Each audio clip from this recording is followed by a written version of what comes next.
रखा है। बेचारे सब कम पढ़े लिखे, नकली मार्कशीट वाले, नकली विश्वविद्यालय वाले लोग हैं। कहाँ की यूनिवर्सिटी के? नागपुर में यूनिवर्सिटी कोई चलती जहाँ फर्जी मार्कशीट है। वही फर्जी मार्कशीट इनके टॉप नेताओं से लेकर के बूथ नेता तक लिए बेचारे घूम रहे हैं। कराई ना जाति जनगणना, और जाति जनगणना के बाद समझ में आ जाएगा कितने पिछड़े, कितने दलित, कितने आदिवासी।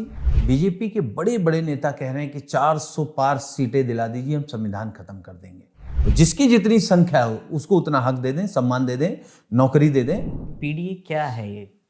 केशव प्रसाद मौर्य कहते हैं कि परिवार डेवलपमेंट अथॉरिटी इन्होंने बना रखा है। बेचारे सब कम पढ़े लिखे, नकली मार्कशीट वाले, नकली विश्वविद्यालय वाले लोग हैं। ये पीडीए का मतलब नहीं जानेंगे। क्या है आप ही ये बता दीजिए ना। नागपुर की यूनिवर्सिटी के सब पढ़े हुए हैं। कहाँ की यूनिवर्सिटी के? नागपुर में यूनिवर्सिटी कोई चलती जहाँ फर्जी मार्कशीट है। वही फर्जी मार्कशीट इनके टॉप नेताओं से लेकर के बूथ नेता तक लिए बेचारे घूम रहे हैं। हम तो कहते हैं समाजवादी सरकार में इतने अच्छे अच्छे विश्वविद्यालय खुले, स्कूल खुले, आप भ्रमित होकर के विद्यालय गए होते, कॉलेज गए होते, तो इस तरीके की बात पीडीए के बारे में नहीं कहते। पीडीए का मतलब पिछड़ा, दलित, अल्पसंख्यक, आदिवासी, आधी आबादी। पीडीए का मतलब जो लोग सामाजिक तौर से पिछड़ गए हैं, आर्थिक तौर पर पिछड़ गए हैं, शैक्षिक तौर पर पिछड़ गए हैं, या हम कहें कि धार्मिक तौर पर पिछड़ गए हैं, वो किसी भी जाति के लोग हों, वो सब पीडीए में है। अच्छा, ये पीडीए में तो गांव गांव आप लोग पंचायत करते हैं, ये क्या है रहता है? देखिए, हम लोग जब हमारे नेता माननीय अखिलेश यादव जी ने यह महसूस किया कि लोकसभा चुनाव से पहले बीजेपी के बड़े बड़े नेता कह रहे हैं कि 400 पार सीटें दिला दीजिए, हम संविधान खत्म कर देंगे। जिस संविधान ने पिछड़े, दलित, अल्पसंख्यक, महिलाओं को हक, अधिकार, सम्मान दिया, जिस संविधान ने इस देश की एक बड़ी आबादी को कुर्सी में बैठने का हक दिया, अच्छे कपड़े पहनने का हक दिया, अच्छा खाने का और अच्छा घर बनाने का हक दिया, समाज में बराबरी का हक दिया, उस संविधान को बदलने की बात जब सामंती सोच के लोग करने लगे तो हमारे नेता माननीय अखिलेश यादव जी ने पीडीए का नारा दिया। पीडीए वही है जिसको हक, हकूक और सम्मान बाबा साहब के संविधान ने दिया है, उसी का हक छीनना चाहती है बीजेपी। जो आरएसएस के लोग हैं, जो सामंती सोच के लोग हैं, ये नहीं चाहते हैं कि पिछड़ा दलित भी तरक्की करे, ये नहीं चाहते हैं कि महिलाएं भी बराबर पे आकर के खड़ी हों। आरएसएस सोचते क्यों? उसको क्या, आरएसएस तो एक ऐसा संगठन लोग बताते हैं जिसमें दलित भी काम करते हैं, हर वर्ग के लोग काम करते हैं। आपको क्यों लगता है कि आरएसएस का प्रमुख कभी दलित बना है?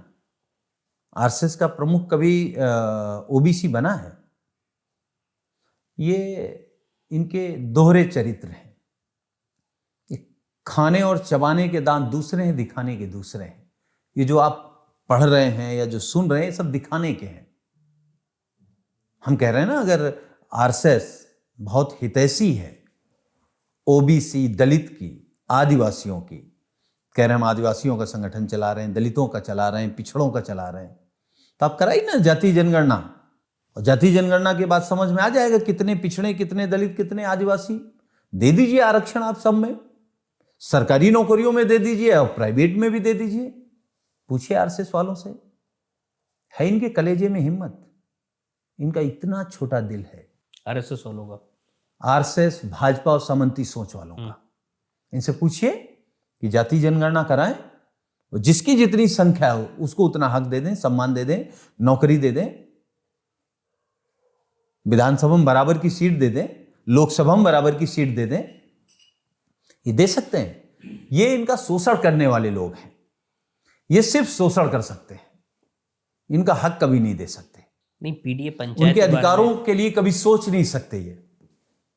इसलिए पीडीए पंचायत समाजवादी पार्टी के हमारे नेता माननीय अखिलेश यादव जी ने गांव-गांव जाने का निर्देश दिया है। हम लोग गांव-गांव जा रहे हैं, हर पिछड़े समाज के व्यक्ति से, हर दलित समाज के व्यक्ति से, किसी भी दल में हो, उसको समझा रहे हैं कि आपका असली हक यहां मिलेगा, बाकी सब जगह शोषण होगा।